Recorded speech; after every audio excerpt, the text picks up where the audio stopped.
अति अभिनव कारण प्रगटे तनधारी गुरु प्रगटे तनधारी पारख रूप बिहारी पारख जय सत्य कबीर साहिब कबीर की आरती अगणित अगहारी गुरु अगणित अगहारी।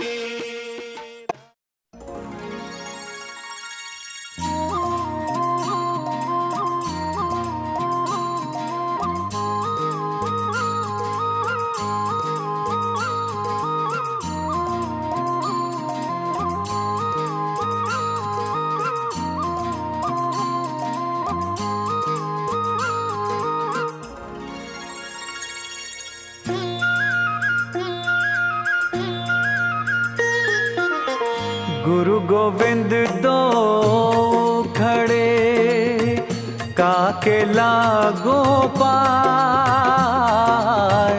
गुरु गोविंद दो खड़े काके लागो पाए।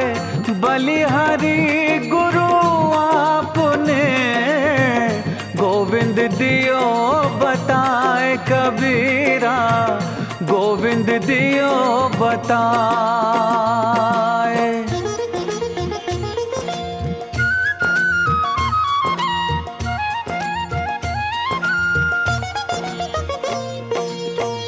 गुरु गोविंद सब एक है बाकी सब आकार। गुरु गोविंद सब एक है बाकी सब आकार। आप बीते हरि भजे तब पावे दीदार कबीरा तब पावे दीदार।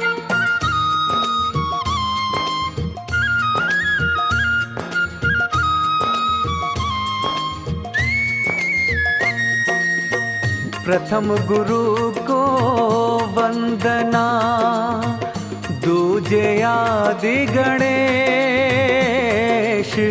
प्रथम गुरु को वंदना दूजे आदि गणेश। तीजा माते शारदे कंठ करो प्रवेश ओ माता कंठ करो प्रवेश।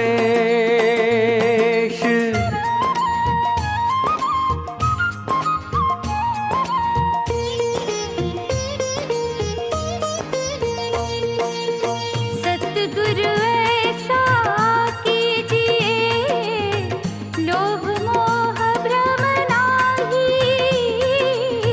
सतगुरु ऐसा कीजिए लोभ मोह भ्रम नाही। दरिया सोनाई रहे दी से दरिया माही कबीरा दी से दरिया माही।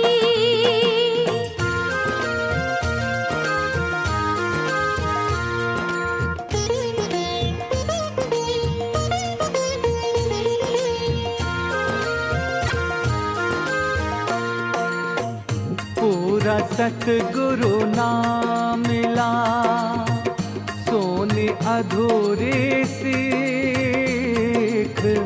पूरा सतगुरु ना मिला सोनी अधूरी सीख। स्वांग यति का पहर करे घर घर मांगे भीख कबीरा घर घर मांगे भीख।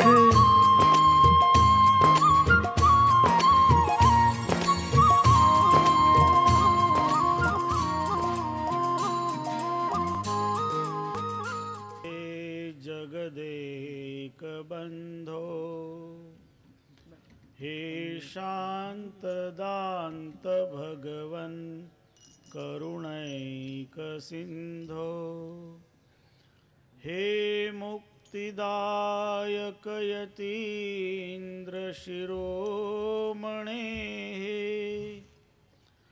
मामद्य पालय निजं शरणागतं त्वाम् यदीयपादोदकसेचनेन स्थाणो प्रपेदे तरुभावमाशु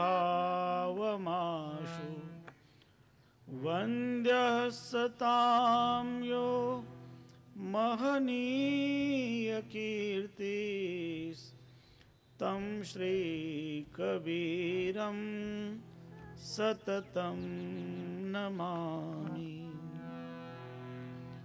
दंडवत गोविंद गुरु प्रणमो अभजन सोय पहिले भये प्रणाम तिन नमो जो आगे हो। गुरु गोविंद कर जानिए रहिए शब्द समाय मिले तो दंडवत बंदगी पल पल ध्यान धराय। बोलो सद्गुरु देव की जय। बोलो सद्गुरु श्री शांतिदास जी महाराज साहेब की जय। बोलो सद्गुरु श्री राम स्वरूपदास जी महाराज साहेब की जय। बोलो सकल संत समाज की जय। सत्य पुरुष परमात्मा सद्गुरु कबीर भगवान प्रातः वंदनीय धनी धर्मदास जी साहेब જેમના સંવાદ રૂપે શ્રીમદ બ્રહ્મનિરૂપણનું વિવેચન થયું છે તે સદ્ગુરુના શ્રીચરણોમાં આપણે વંદન કરીએ। આપણા ગુરુદેવ સદ્ગુરુ રામ સ્વરૂપદાસજી મહારાજ સાહેબના શ્રીચરણોમાં વંદન કરીએ। સદ્ગુરુ શાંતિદાસજી મહારાજ સાહેબના શ્રી ચરણોમાં વંદન કરીએ। બધા જ શ્રી કબીર આશ્રમ જામનગરની ગાદી ઉપર પ્રતિષ્ઠિત થયેલા પૂર્વ મહાપુરુષો શ્રી ખેમદાસજી સાહેબથી લઈને બધા જ મહાપુરુષોને આપને અંતઃકરણપૂર્વક વંદન કરીએ।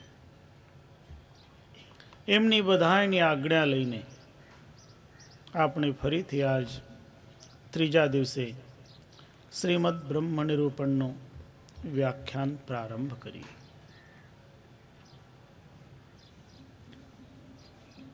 બે દિવસથી આપણે શ્રીમદ બ્રહ્મ નિરૂપણનું વિવેચન કોશિશ કરી રહ્યા છીએ। આજે સદ્ગુરુ દ્વારા જે આ જ્ઞાનનો માર્ગ બતાવ્યો છે અને જેને જેને આ જ્ઞાન માર્ગ ઉપર પ્રસ્થાન કર્યું છે તેમને કેવી અવસ્થા પ્રાપ્ત થાય છે એની ચર્ચા આજે આપણે બ્રહ્મનિરૂપણ ગ્રંથ દ્વારા કરવાના છીએ। જ્યારે સદ્ગુરુની કૃપા થાય આ હંસ સાધનામાં તત્પર થાય તો એને સહજ ही અજપા જાપમાં પ્રવેશ થાય છે અને જ્યારે હંસ અજપા જાપ કરે તો એ પરમ જ્ઞાનની જે અવસ્થા છે એને પણ પ્રાપ્ત કરી શકે છે, પરમ સુખની અવસ્થાને પણ પ્રાપ્ત કરી શકે છે. એટલે સદગુરુ કબીર સાહેબ ધની ધર્મદાસજી સાહેબને સમજાવી રહ્યા છે. પશ્યંતિ તત્સુખમ હંસા જીવન મુક્તા ગુણંજયા સુજપંત્યજપા જાપમ મુદ્રામ વાયુન્મનિમ ધૃતા. ઉન્મની મુદ્રાને ધારણ કરીને, ઉન્મની મુદ્રા એ પાંચમી મુદ્રા છે. એ મુદ્રા પહેલા ચાચરી, ભૂચરી, ખેચરી, અગોચરી આવી 4 મુદ્રાઓ છે. અને 4 મુદ્રાઓની સ્થિતિ ઉપર નિયંત્રણ કરીને, કાબુ મેળવીને આ હંસ ઉન્મની મુદ્રાને પ્રાપ્ત કરે છે. અને ઉન્મની મુદ્રામાં જ સાચી રીતે ધ્યાન લાગે છે.